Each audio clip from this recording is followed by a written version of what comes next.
Okay, you were comfortable? Yeah. All right. Oh, you.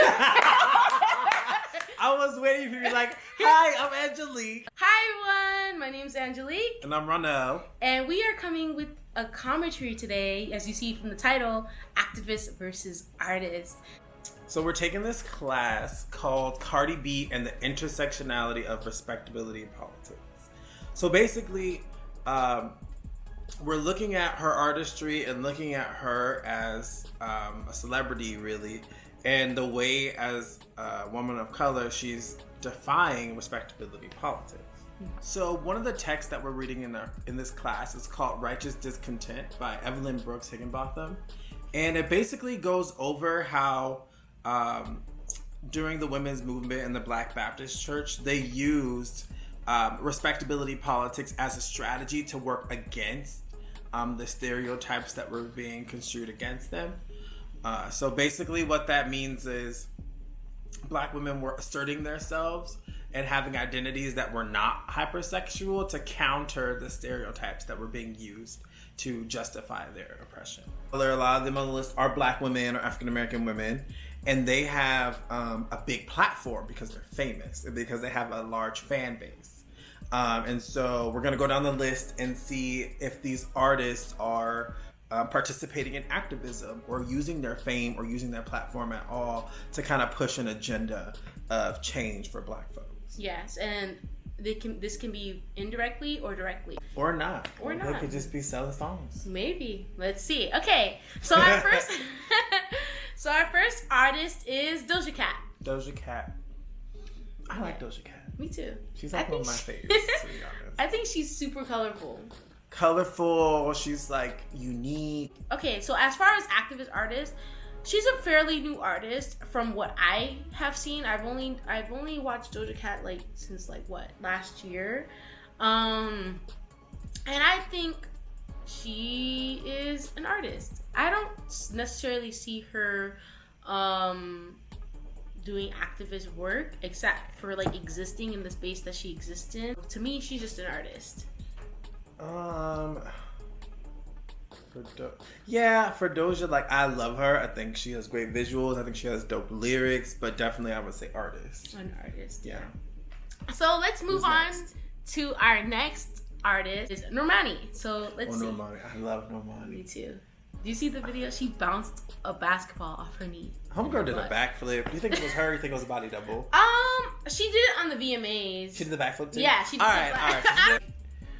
As far as like representation and entering in like the pop lane, she may not necessarily be trying to like, I don't know. I think she is trying to shake shit up for Black girls. I think she is. I think her being a dark-skinned Black woman, and like getting the attention and the fame she's getting, I wouldn't necessarily say activist. I think, again, as far as representation, it's something different. It's something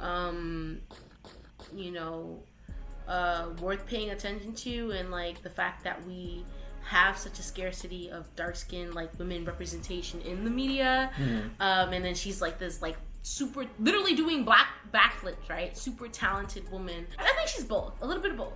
I mean, if that's what I would say, I like that you said both. A little bit of both. Because I think the fact that there's so much representation, there's so many other chocolate girls that are put on the stage with her and in the video with her, I think that's intentional. And I think in a way the argument can be made that that's a form of resistance in and of itself. Yeah. Because she could have like every other race too in the video, but she didn't. They was all Black people. And I think that's on purpose. So either her or her team, I feel like there's some like, we're on the, because she's so new, so we're on the verge of like what to me could be activism. Like she's kind of a movement in a way. Yeah, she's a movement. So a little bit of both, I guess. A little bit of both. Okay, next. So the next person we have, say Nicki Minaj. Okay. I like Nicki Minaj a lot. She's a little. Sometimes she be saying problematic shit. She's controversial. I love Nicki Minaj. I love her too. I feel like that she can almost do no wrong because I'm such a big fan. Like I gotta hold her accountable. But okay, let's put the bias aside. Okay, all right. She's Okay, you might not like me. But Okay, what's your I opinion? think she's an activist. Okay. With a giggle. You know, this is maybe something small, but she pays for people's educations and the college fund. And so far, the recipients of these college funds have been other Black women. But I think that investing in people's education is very important, and I would consider her an activist for that. You know, you can come from my throat. I'm sorry. I think, also just promoting for like the Barbs to stay in school and celebrating education too, and then paying for it and contributing to people's education, being like kind of a practice what you preach type of thing. I think it's not always a popular narrative in like mainstream media, so that definitely is like at least setting a good example in a way. Yeah. Next artist, Beyonce. Icon. It was her birthday, yesterday? I didn't know that. Yeah. I'm gonna go ahead and say both. New Beyonce. I think new Beyonce is an activist. I think new Beyonce is an activist too. Because she has had several stages and she's had a long career.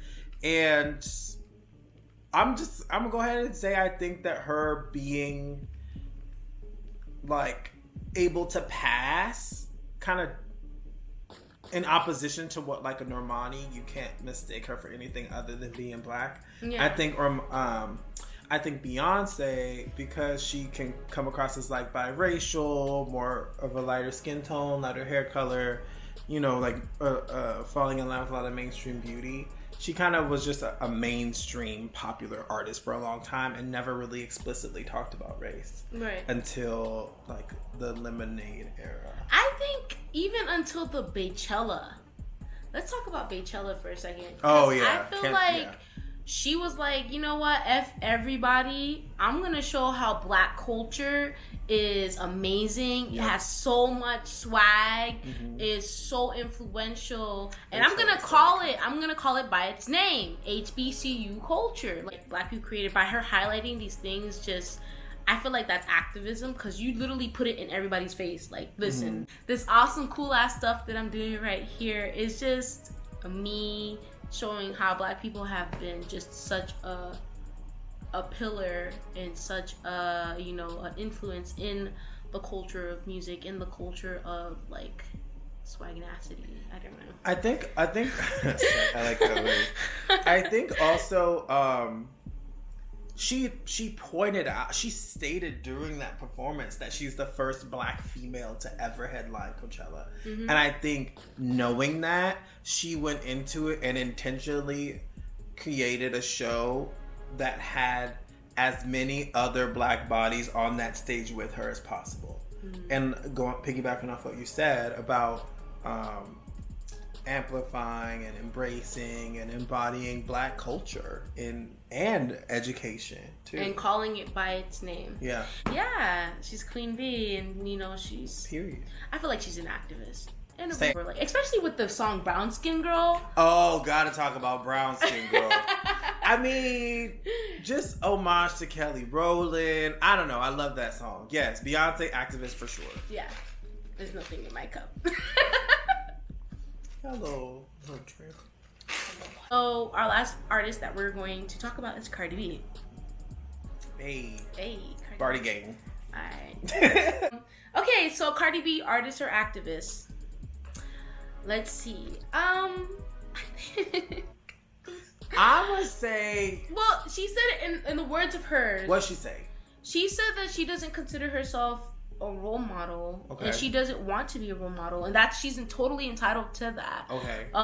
When people ask accountability of her, she's just like, well, you guys put me here. Like, I don't make myself famous. There's something you like about me for me to be in this predicament. So therefore, no, I will not be your role model. You know, she doesn't consider herself a role model. In short. I think that she's definitely an artist. Definitely. Entertainer. Great entertainer. Great entertainer. Super charming, super entertaining. I don't know that I would say that she's an activist, though. I don't think I would say that she's an activist, though. The only thing that I would say with, like, activist-like is her having a dialogue with Bernie Sanders on Instagram. Oh, yeah. kind of activist-like. Let's give her credit for creating so she political is awareness. using her platform in a productive way. Mm-hmm. Okay, I mean, I forgot about that. So that's good. I don't know. But do I think she's an activist? I still don't know if I think that Cardi B is an activist. More, I would just say an artist. I think she's just fucking a phenomenon and super famous. I think it takes a lot of talent to be in to do what she does. But I don't know. I wouldn't consider her an activist. But I would consider her breaking the molds of, respectability politics and black womanhood and, embracing her sexuality and, putting it out there for people. Yeah. Absolutely going against respectability politics for sure. So. We didn't talk about Megan.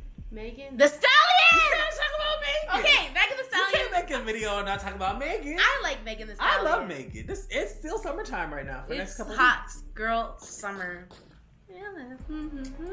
It's hot right now, girl. Hot girl summer. Okay, so hot girl summer. I'm gonna be biased. I think she's an activist. I think she's an activist because she's I'm being hella biased. I think she's. I'm willing to argue that Megan Thee Stallion is a feminist. She is, because her whole hot girl summer thing is about women getting the way along. she defines a hot girl is not necessarily about you looking hot. I think it's about you believing in yourself and being the best version of yourself and sharing positive energy and stuff like that. And she's pro-education too, so kind of a step, not to compare, but kind of a step further than encouraging people to go to school. She's actually still going to school herself. Yeah, she's graduating. I think she's graduating this year. She's part of the same graduating class as class of 2020. Hey. And yeah, I think I would put Megan Thee Stallion as an activist. Also, I think in her lyrics, there's a way in which she, yes, it talks about twerking and it talks about casual sex and stuff like that, but she also sexualizes men in the way that a lot of male rappers sexualize women, and in a way I think that is empowering for women to be able to not only own their sexuality and the way that they carry themselves in a sexual persona, but also having that agency over who you want to have sex with, or what you want from them, or whether or not you want to have sex with this man, or even objectifying men to an extent. I think that's just a symbol of a woman that's very empowered and who has agency, and that's what her music is, in my opinion. So not just her image, but also her lyrics in a way. I feel is a form of resistance, anti-patriarchy for sure. Yeah. I love Megan Thee Stallion, and I think, I agree. Icon in the making. Icon. That's what our little, spiel is. Artists or activists, disagree or not disagree, leave it in the comment below. We would like to see what you guys think. So this class has been, really fun. It has given us the ability to be, creative and, see what potential we can reach as far as creating a social media platform. So like this video, subscribe to my channel, subscribe to Rhinell's channel. All the links and all the stuff will be in the description below. And Uncovering Your Worth. Oh yeah, available where all good books are sold. Yes, so definitely get our professor's By Christian book. Green. He's a handsome man. Look at his face. All right, and we'll see you. Catch you in the next one. Bye.